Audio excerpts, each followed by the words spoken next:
नमस्कार, मेरा नाम है डॉक्टर रोहित जैन। मैं एक एस्थेटिक और रिकंस्ट्रक्टिव प्लास्टिक सर्जन हूं और मैं opulence clinic south city 1 Gurgaon में प्रैक्टिस करता हूं। आज हम बात करने वाले हैं कुछ frequently asked questions about liposuction के बारे में। तो the most frequently asked question जो सभी पेशेंट पूछते हैं वो ये है कि क्या ये एक वेट लॉस की सर्जरी है? तो इसका जवाब है नहीं। देखिए, ये एक बॉडी कंटूरिंग या रीशेपिंग सर्जरी है जिसके अंदर साथ साथ थोड़ा वेट लॉस हो जाता है, लेकिन इसका मेन पर्पस है कि आपकी बॉडी का जो स्टबर्न फैट है, जो आप एक्सरसाइज और डाइट के बावजूद कम नहीं कर पा रहे हैं, उसको कम करना, ताकि जिससे बॉडी की शेप ठीक हो। ठीक है। तो अब दूसरा क्वेश्चन ये है कि इस सर्जरी के लिए आइडियल कैंडिडेट कौन है? आइडियल कैंडिडेट वो पेशेंट है जिनकी स्किन इलास्टिसिटी अच्छी हो, ताकि कोई पोस्ट प्रोसीजर स्किन सैगिंग ना हो। आइडियल पेशेंट वो हैं जिनको प्रेफरेबली कोमॉर्बिड इलनेसेस जैसे डायबिटीज, हाइपरटेंशन ना हो और जिनका BMI 30 से कम हो, वो इसके आइडियल पेशेंट्स हैं। अब क्वेश्चन ये आता है कि क्या एक बार हम जब फैट निकलवा लेंगे तो क्या ये फैट फिर से आ जाएगा? तो देखिए, बॉडी में एक निश्चित नंबर के ब्लड फैट सेल्स होते हैं। ये फैट सेल्स जो है, हम इनमें से एक पार्ट निकाल देते हैं तो नए फैट सेल्स बाद में नहीं बनते हैं। लेकिन जो समझने की बात है कि जो एग्जिस्टिंग फैट सेल्स अंदर रह जाते हैं वो भी बड़े हो सकते हैं। तो हाँ, अगर आप मैसिव वेट गेन करेंगे, बहुत ज़्यादा वजन बढ़ा लेंगे, तो उस केस के अंदर हाँ, आपका फैट वापस ग्रो कर सकता है। फिर क्वेश्चन ये है कि क्या ये पेनफुल सर्जरी है? नहीं, ये इतनी पेनफुल सर्जरी नहीं है। हम इसको यूजुअली बहुत छोटे एरिया है तो लोकल एनेस्थीसिया में, नहीं तो IV सेडेशन में या जनरल एनेस्थीसिया में भी कर सकते हैं। पोस्ट प्रोसीजर 2 से 3 दिन पेशेंट को डिस्कम्फर्ट रहता है, लेकिन काफ़ी पेशेंट्स 3rd या 4th डे ही अपने जॉब रिज्यूम कर लेते हैं और अपना काम शुरू कर देते हैं। इसको डे केयर सर्जरी की तरह किया जा सकता है अगर ये एक लिमिटेड एरिया का करना हो, लेकिन अगर एक लार्जर एरिया का करना है तो हम प्रेफर करते हैं कि पेशेंट ओवरनाइट हमारे पास रुक जाए, ताकि हम उसको मॉनिटर कर सकें और अगले दिन ही पेशेंट को घर भेजें।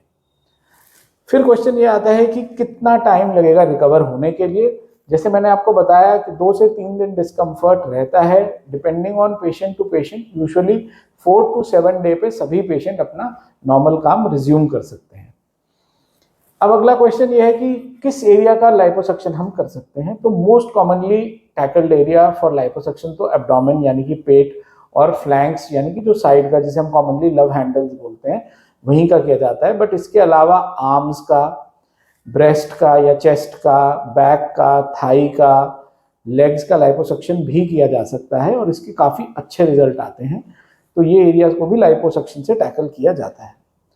अब अगला क्वेश्चन है कि कितना फैट या कितना लीटर्स ऑफ फैट हम एक बार निकाल सकते हैं? तो आइडियली 4 to 6 लीटर्स रिकमेंडेड है, कि उससे ज़्यादा जो है उसके अंदर आपकी सेफ्टी थोड़ी सी कॉम्प्रोमाइज़ होने का रिस्क रहता है। तो यूजुअली 4 to 6 लीटर्स एक बार में निकालें, तभी सबसे ज़्यादा अच्छा रिजल्ट आता है। उसके बाद क्वेश्चन है कि क्या इसमें बहुत ज़्यादा स्कारिंग होने का चांस रहता है? तो नहीं, इसमें स्कारिंग का चांस बिल्कुल ना के बराबर है। बहुत छोटे पिन पॉइंट इंसिजन से हम इसको करते हैं और कैन्युला डाल के अंदर से फैट सक्शन आउट कर लेते हैं। ऐसा तो नहीं है कि सारा ही फैट निकल जाता है, लेकिन काफ़ी फैट उस एरिया का हम खाली कर सकते हैं। तो जब हम कैन्युला निकाल के वापस क्लोज करते हैं तो बिल्कुल 5 से 6 मिलीमीटर का एक स्कार आता है।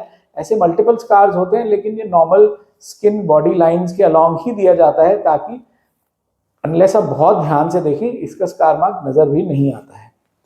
और सबसे इंपॉर्टेंट क्वेश्चन जो आता है कि क्या ये एक सेफ प्रोसीजर है? तो इसका जवाब है कि अगर आप एक ट्रेंड प्लास्टिक सर्जन से कराते हैं, जिसने केसेस कर रखे हैं पहले लाइपोसक्शन के, अगर एक अच्छे सेटअप में कराते हैं, अगर आपके एनेस्थेटिस्ट अच्छे हैं, अगर आपको बाकी कोई कोमॉर्बिड इलनेसेस नहीं है, और अगर हमने पेशेंट को पहले प्रिपेयर कर लिया है, उनको सब कुछ समझा दिया है, तो हाँ, ये बिल्कुल ही सेफ सर्जरी है। इसलिए आपको बिल्कुल भी चिंता करने की जरूरत नहीं है। इसके अलावा भी अगर आपके कोई क्वेश्चंस हैं लाइपोसक्शन के बारे में, तो please feel free to contact us on the number which is given below, or you can also contact your local plastic surgeon. ठीक है, थैंक यू।